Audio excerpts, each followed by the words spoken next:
Mr. Corey, you spent most of your career in South Oklahoma City building and developing neighborhoods. What brought you to McLean County?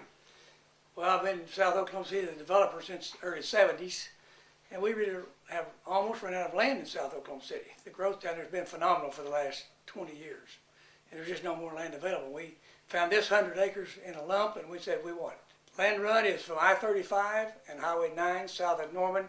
Go 1 mile west, a half south, and a half west. We're in behind Crystal Lake area. That's a great name for an Oklahoma housing addition. Talk to me a little bit about how you came to that decision. Honestly, I can't give you a specific moment. My son and I was talking a few minutes ago again, and I was talking how we came up with that. And actually, we just had it. One day one of us said Landrun, it sounded like a good name, and so we did it. No history behind it as far as we know, other than just Oklahoma and Landrun all comes together. What would attract a home buyer out here to this addition?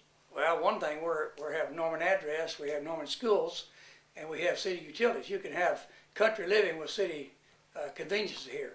And all of them, at least a half-acre tract for everybody, which gives you room for a little bit of yard, and they can have an extra space for boats or cars in another storage building if that's what they like. We moved up here to start our own business, and we picked this area because it's centrally located.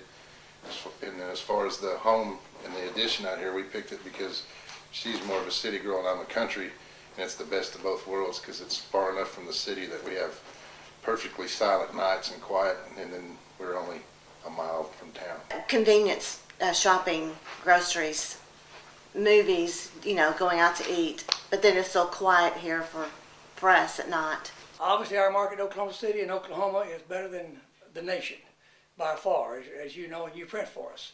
But with times like they are, at today's situation, we have about 35 lots left in this first section. I'd project about 2.5 years for that. If times break loose like we've had in the past 10, we could fill this up in 18 months.